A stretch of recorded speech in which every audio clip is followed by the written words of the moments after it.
तुम्हारी मातु वैदेही, तात तुम्हारी मातु वैदेही, तात तुम्हारी मातु वैदेही, तात तुम्हारी मातु वैदेही, पिता रामु सब भांति स्नेही, पिता रामु सब भांति स्नेही, तात तुम्हारी मातु वैदेही, तात तुम्हारे मातु वैदेही।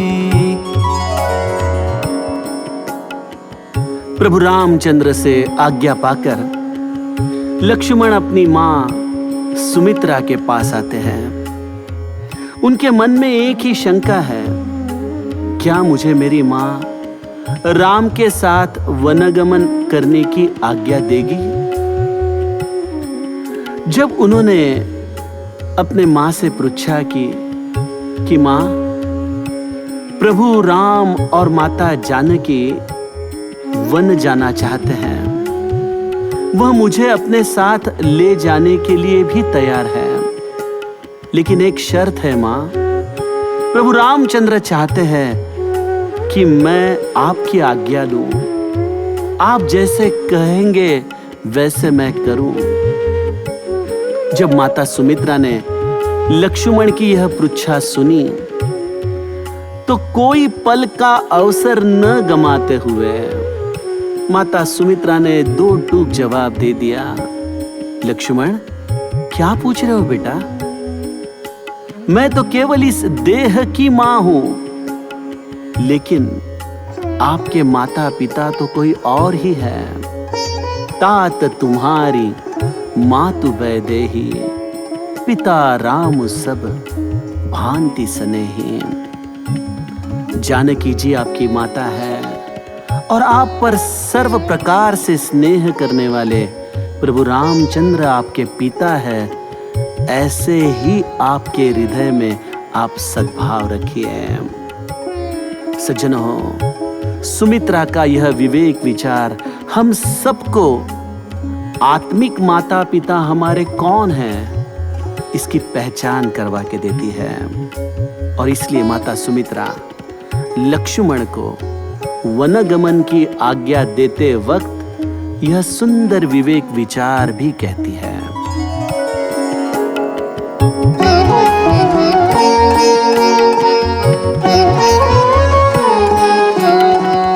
अवध तहाँ जह राम निवासु, अवध तहाँ जह राम निवासु, अवध तहाँ जह राम निवासु, अवध तहाँ जह राम निवासु, तहि दिवसु जह भानु प्रकाशु, तहि दिवसु जह भानु प्रकाशु, भानु प्रकाशु।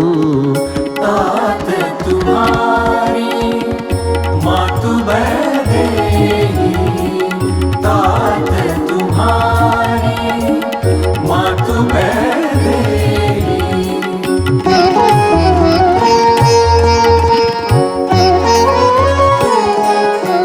माता सुमित्रा कितना सुंदर सद्विचार लक्ष्मण के सामने रखती है।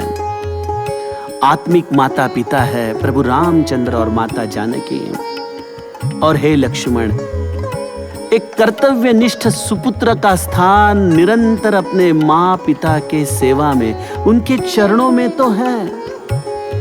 आप कह रहे हो कि प्रभु रामचंद्र और माता जानकी अयोध्या का त्याग करते हुए वन जा रहे हैं, लेकिन मैं आपको कुछ कहना चाहती हूं। अयोध्या क्या है? क्या यह केवल एक नगरी का नाम है? क्या यह केवल किसी भूप्रदेश का नाम है? नहीं, जहां निरंतर प्रभु रामचंद्र का निवास है वही अयोध्या है। जैसे जिस जगह पर सूरज का प्रकाश होता है वहीं स्वाभाविक दिन होता है, उसी तरह जहां प्रभु रामचंद्र का निवास है वही अयोध्या है। लक्ष्मण, आप निशंक मन से प्रभु रामचंद्र की सेवा में उनके साथ वन जाइए। और हाँ, आप कह रहे हो कि मैं अयोध्या में रहूं या प्रभु रामचंद्र के पास, तो हे पुत्र सुनो।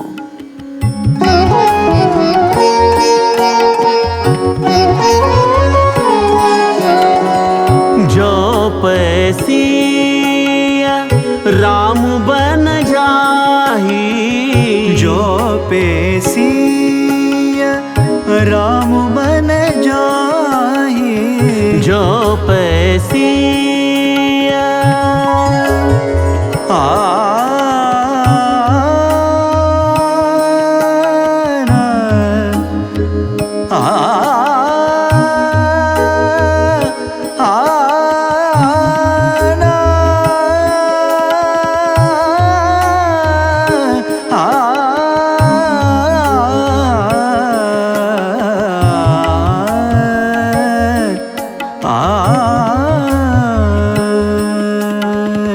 जो पैसी राम बन जाही, अवध तुम्हारे काजू कछु नाही, अवध तुम्हार काजू कछु नाही, काजू कछु नाही।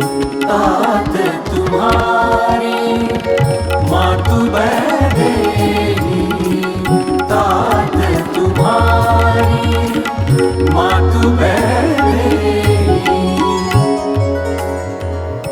लक्ष्मण, अगर राम और सीता वाकई में वन जा रहे हैं और आपके मन में ऐसा प्रश्न आ रहा है कि मैं वन में जाऊं या अयोध्या में रहूं, तो मैंने तो आपको कह ही दिया कि जहां राम है वहीं अयोध्या है। और बेटा, राम और सीता वन में और आप अयोध्या में रहकर क्या करोगे? आपको हमारी चिंता करने की जरूरत नहीं है, ना तुम्हें हमारे प्रति कोई विचार करने की जरूरत है। यहां अयोध्या में लक्ष्मण आपका कोई काम नहीं, कोई काम नहीं। सज्जन हो, यह समस्त रामायण समर्पण का शास्त्र है। जब माता सुमित्रा लक्ष्मण को कह रही है कि अवध तुम्हार काजू कछु नाही, संत कहते हैं कि उसी वक्त लक्ष्मण जी की पत्नी उर्मिला माता सुमित्रा का यह विचार सुन रही थी। उर्मिला जी एक दिए के पास खड़ी है, मन में विचार कर रही है कि मेरे स्वामी प्रभु रामचंद्र की सेवा के लिए वन में जाना चाहते हैं, और मेरी सासू माँ उन्हें कह रही है कि अयोध्या में आपका कोई काम नहीं, आपको किसी की चिंता करने की जरूरत नहीं। तो लक्ष्मण जी, हे मेरे स्वामी, आप मेरे बारे में भी सोचिए मत।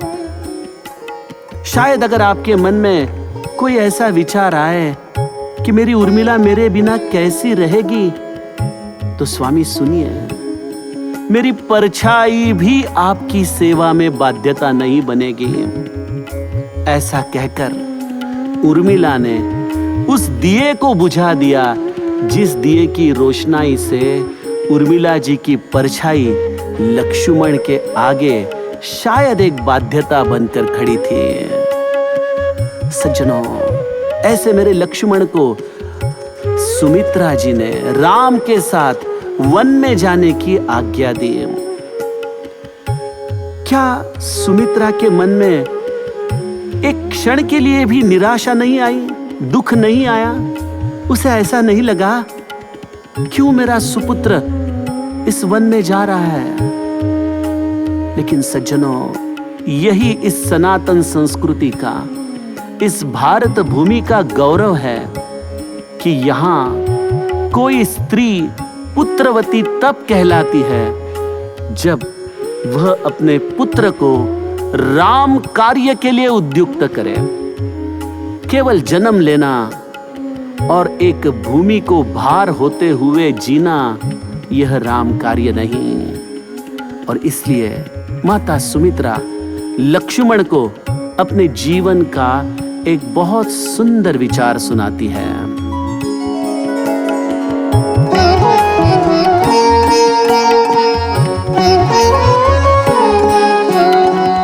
पुत्रवती जुबती जग सोई, पुत्रवती जुबती जग सोई, पुत्रवती जुबती जग सोई, पुत्रवती जुबती जग सोई, रघुपति भगतु जासु सुत होई, रघुपति भगतु जासु सुत होई, तुम्हारे ही भाग राम बन जाही, तुम्हारे ही भाग राम बन जाही, दूसर है तू तात कछु नाही, दूसर है तू तात कछु नाही, तात कछु नाही। तात तुम्हारी मातु बैदेही, तात तुम्हारी मातु बैदेही।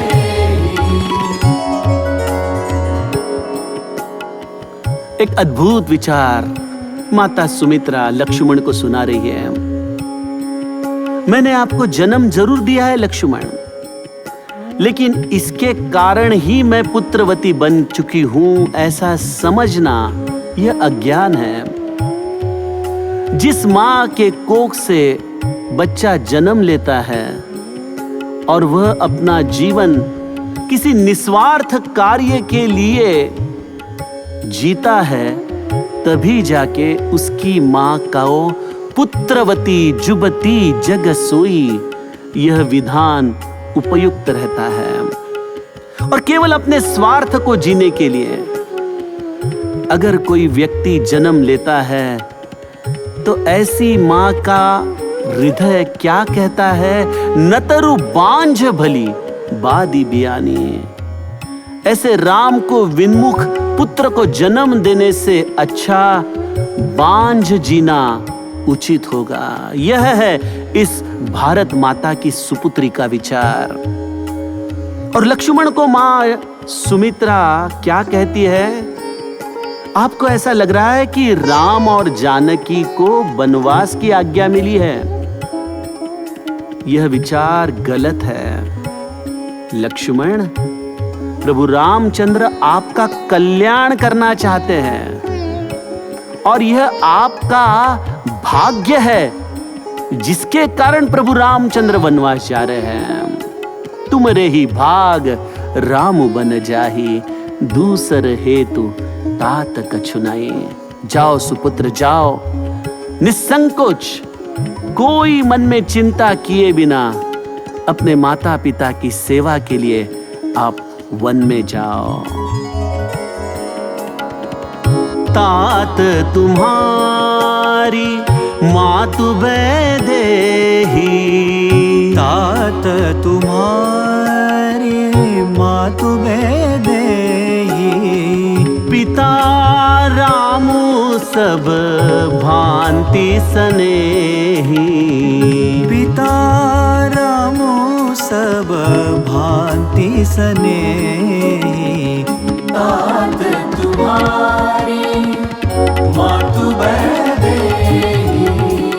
तात तुम्हारी तात तुम्हारी तात तुम्हारी मातु वैदेही।